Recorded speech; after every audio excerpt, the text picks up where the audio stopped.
ಟೀಕೆ ಮಾಡುತ್ತಿದ್ದಾರಾ?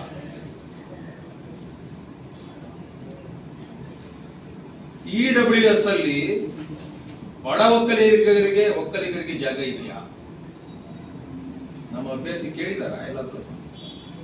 ಒಕ್ಕಲಿಗರ ಅಸ್ಮಿತೆ ಅಂತ ಭಾವಿಸೋ ಪ್ರಚಾರಾಂದೋಲನದಲ್ಲಿ ಇದೆಯಲ್ಲ ಮುಂಚೂಣಿಯಲ್ಲಿ, ಎಲ್ಲಾದ್ರೂ ಅವ್ರು ಪ್ರಶ್ನೆ ಮಾಡ್ತಿದ್ದಾರಾ? ಎಷ್ಟು % ಇದ್ದಾರೆ ಒಕ್ಕಲಿಗರು? EWS ಅಲ್ಲಿ ಯಾಕೆ ಅವರಿಗೆ 3.5 ಲಕ್ಷಕ್ಕೆ ಮಾತ್ರ ಸೀಮಿತ ಆಗಿದೆ? EWS ಅಲ್ಲಿ 8 ಲಕ್ಷದ ಮಿತಿ ಇರೋರಿಗೆಲ್ಲ ಯಾಕೆ ಕೊಡ್ತಿದ್ದಾರೆ? ಯಾಕೆ ಬಡ ಒಕ್ಕಲಿಗರಿಗೆ ಅವಕಾಶ ಇಲ್ಲ?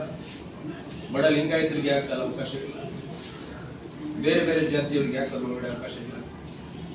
ಪ್ರಶ್ನೆ ಮಾಡ್ತಿದ್ದಾರೆ ನಮ್ಮ JDS ಅಭ್ಯರ್ಥಿ.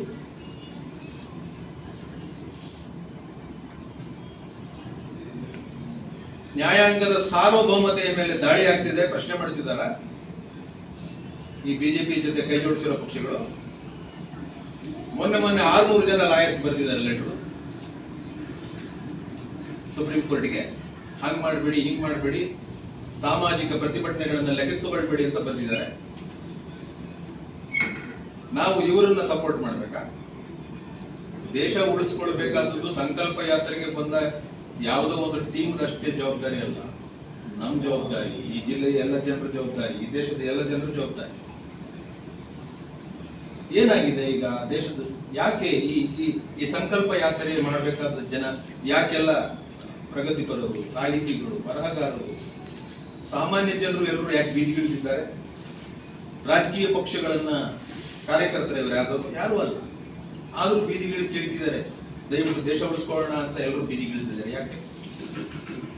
ಸಾವಿರಾರು ವರ್ಷಗಳ ಕಾಲ ಈ ದೇಶ ವಿದೇಶಿ ದಾಳಿಗೆ ಒಳಗಾಗಿತ್ತಲ್ಲ, ಯಾಕೆ? ಇದೇ ದೇವರು ಧರ್ಮದ ಏಜೆಂಟರುಗಳು ಅವತ್ತು ಈ ದೇಶದ ಜನಸಾಮಾನ್ಯರಿಗೆ ಆಯುಧ ಹಿಡಿಯುವ ಹಕ್ಕನ್ನು ಕಿತ್ಕೊಂಡಿದ್ರು,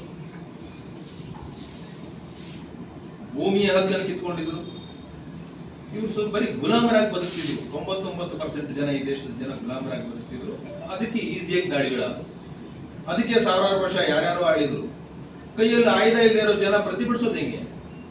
ನಾವೇ ಈ ದೇಶದ ನೇತಾರರು ಅಂತ ಹೇಳಿ ಈ ದೇವರು ಧರ್ಮದ ಏಜೆಂಟ್ ಮತ್ತು 3.25 ಜನ ಇದ್ದಂತ ಕ್ಷತ್ರಿಯರು ಸೇರಿ ಈ ದೇಶ ಉಳಿಸ್ಕೊಳಕ್ ಆಗ್ಲಿಲ್ಲ ಅವರಿಗೆ. ಈಗ ಮತ್ತೆ ಹಿಂಬಾಗಿಲಿನಿಂದ ಸ್ವಾತಂತ್ರ್ಯ ಚಳವಳಿಯಲ್ಲಿ ತಮ್ಮ ಭಾಗಿದಾರಿಕೆ ಏನೂ ಇಲ್ಲದ ಜನ ಇವತ್ತು ಮತ್ತೆ ಅಧಿಕಾರದ ಸೂತ್ರವನ್ನು ನಡೆದಿದ್ದಾರೆ. ಮತ್ತೆ ನಮ್ಮ ಮೇಲೆ, ಸಂವಿಧಾನದ ಮೇಲೆ ಆಕ್ರಮಣ ನಡೆದಿದೆ. ಮತ್ತೆ ಈ 99% ಜನನ ಮತ್ತೆ ಗುಲಾಮಗಿರಿಗೆ ತಳ್ಳುವ ಪ್ರಯತ್ನ ಆಗ್ತಿದೆ. ನಾವು ಅದನ್ನು ಪ್ರತಿಭಟಿಸೋದು ಬೇಡವಾ?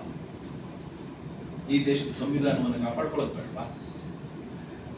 ಪಕ್ಕದ ಕೋಣೆಯಲ್ಲಿ ಒಂದು ಹೆಣ ಇದ್ರೆ ನಾವು ಈ ಕಡೆ ಕೋಣೆಯಲ್ಲಿ ಮಲ್ಕೊಳಕ್ಕಾಗುತ್ತಾ? ನೆಮ್ಮದಿ ಇಲ್ಲ. ಈ ಕಳೆದ 5 ವರ್ಷದಿಂದ ಜಿಲ್ಲೆ ಹತ್ತಿ ಉರಿತಿತ್ತಲ್ಲ, ಯಾರಾದ್ರೂ ನೆಮ್ಮದಿಯಾಗಿರ್ಲಿಕ್ಕೆ ಆಗ್ತಿಲ್ಲ? ನಾಳೆ ನಿಮ್ಮ ಮಕ್ಕಳು ಬೀದಿಗೆ ಹೋಗ್ತಾರೆ, ಶಾಲೆ ಕಾಲೇಜಿಗೆ ಹೋಗ್ತಾರೆ, ನಮ್ಮ ಮಕ್ಕಳು ಹೋಗ್ತಾರೆ.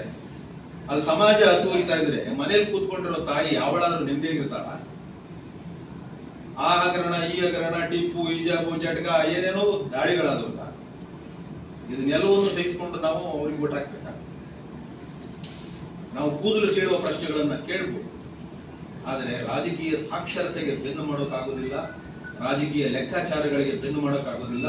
ಆ ರೀತಿ ಬೆನ್ನು ಮಾಡಿದರೆ ದೇಶದ ಸ್ವಾತಂತ್ರ್ಯವನ್ನು ನಾವು ಮತ್ತೊಮ್ಮೆ ಗುಲಾಮಗಿರಿಗೆ ತಳ್ತೀವಿ, ಕಳ್ಕೊಳ್ತೀವಿ. ಅಷ್ಟೇ ನಮ್ಮ ಧನ್ಯವಾದ.